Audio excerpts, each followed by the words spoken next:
یہ پاک صلی اللہ علیہ وسلم کے صحابی حضرت تمیم داری رضی اللہ تعالیٰ عنہ فرماتے ہیں میں حضور کے ساتھ تھا، ایک جگہ کھڑے تھے، ہم بہت سارے صحابہ تھے، ایک اونٹ دوڑا دوڑا آیا، اس نے پہلے حضور کی قدم چومے، پھر کان میں کچھ کہا اونٹ نے، تو حضور فرمانے لگے تو فکر نہ کر، اگر تو سچا ہے تو تیری مدد ہوگی، اور اگر تو جھوٹا ہے تو تجھے تیرے جھوٹ کی سزا ملے۔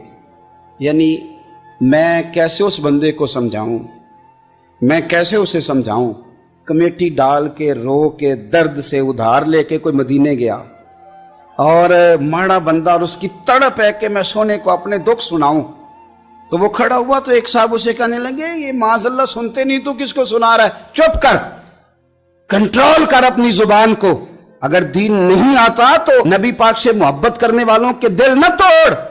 جو رسول اونٹوں کی بولیاں بڑے خوب طریقے سے جانتے ہیں وہ اپنے غلاموں کی باتوں کو نہیں سنتے، یہ تو نے کیسی بات کر دی۔ اونٹ آیا، آ کے اس نے پہلے قدم چومے، کان میں کچھ کہا، حضور نے فرمایا تو فکر نہ کر، اگر تو سچا ہے تو جیسے تو کہتا ہے ویسے ہو جائے گا، اور اگر تو جھوٹا ہے تو پھر تجھے تیرے جھوٹ کی سزا بھی ملے گی۔ تھوڑی دیر گزری تو حضرت تمیم داری رضی اللہ تعالیٰ عنہ فرماتے ہیں کچھ لوگ دوڑے دوڑے آئے، عرض کرنے لگے حضور یہ ہمارا اونٹ بھاگ آیا ہے اور 3 دن سے بھاگا ہے، مل نہیں رہا۔ حضور فرمانے لگے یہ تو تمہاری شکایت کر رہا ہے، یہ تو کہہ رہا ہے یا رسول اللہ میں نے گرمی سردی میں ان کی خدمت کی، اور جب میں بوڑھا ہو گیا تو انہوں نے مجھے افزائش نسل کے لیے رکھ لیا، میری نسل سے ان کے کتنے اونٹ پیدا ہوئے، اب میں بوڑھا ہو گیا ہوں تو مجھے کاٹ کے ذبح کر کے کھانا چاہتے ہیں۔ اس نے کان میں کہا، حضور نے ترجمہ کہہ کے بتایا، کریم رسول فرمانے لگے بولو تم کیا کہتے ہو؟ کہنے لگے سونیا جی جس نے جو آپ کو بتایا نا بالکل ہی سچ بتایا ہے، حضور بالکل ایسے ہی ہے، گرمی سردی میں اس نے کام کیا، پھر ہم نے اس سے بڑے افزائش نسل کا کام لیا، حضور ذبح کرنا چاہتے ہیں۔ تو نبی پاک فرمانے لگے اتنی جو خدمت کرے اس کا صلہ پھر چھری ہے، تم اچھا صلہ دے رہے ہو؟ کہنے لگے حضور ہم کچھ نہیں کہتے، ذبح بھی نہیں کرتے، آپ اس کو دے دیں۔ حضور فرمانے لگے اب نہیں میں تم پہ اعتماد کرتا، اس طرح کرو میرے ہاتھ بیچ دو۔ 100 دینار کا میرے نبی پاک نے اونٹ خرید لیا۔ حضور نے اونٹ کو تھپکی دی، فرمایا جا تو آزاد ہے۔ اونٹ نے پتہ نہیں کیا باتیں کی، ایک بات کی تو حضور نے فرمایا آمین، دوسری کی تو کہا آمین، تیسری دعا کی تو کہا آمین، چوتھی بات اونٹ نے کی تو نبی پاک رو پڑے۔ اونٹ چلا گیا، صحابہ کہتے ہیں عرض کی یا رسول اللہ اونٹ نے کیا کہا ہے؟ تو حضور فرمانے لگے اس نے پہلی دفعہ یہ کہا ہے کہ یا رسول اللہ اللہ آپ کو میری طرف سے اسلام کی اور قرآن کی طرف سے بہترین صلہ عطا کرے۔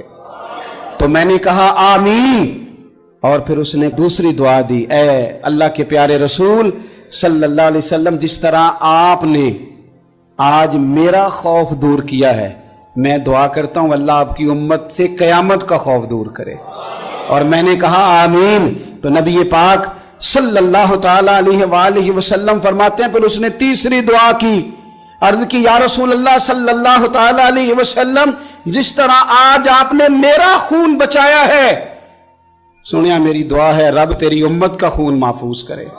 تو میں نے کہا آمین۔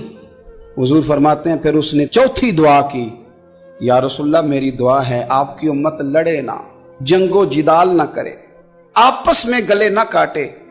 تو حضور فرماتے ہیں میں نے آمین بھی کہا اور میں رو بھی پڑا، اس لیے کہ یہ دعا میں نے اپنے رب کریم سے مانگی تھی کہ اے اللہ میرے امتی لڑے نہیں، آپس میں لڑے نہیں۔ تو یارو بچے لڑتے ہیں تو کیا باپ خوش ہوتا ہے؟ وہ تو پریشان ہوتا ہے، روتا ہے، میری امت لڑے نہ۔ تو میرے رب کریم نے فرمایا محبوب یہ دعا مجھ سے نہ مانگیے، یہ خدا کی حکمت کا تقاضا ہے، یہ لڑیں گے۔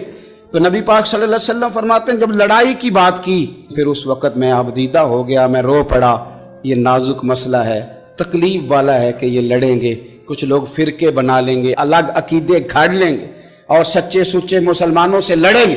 میرے بھائی یاد رکھ لیں کہ رسول پاک تو جانور اندھیرے میں ڈوب جائے تو نکال دیتے ہیں، تو امتی کیوں کہیں اور روشنی تلاش کرتا پھرتا ہے؟ وہ روز کہے کہ ماہ مدینہ اپنی تجلی عطا کرے۔ یہ ڈھلتی چاندنی تو پہر دو پہر کی ہے، میرے رسول پاک صلی اللہ علیہ وسلم ہر ایک کا خوف دور کرتے، ہر ایک کی پریشانی دور کرتے، ہر ایک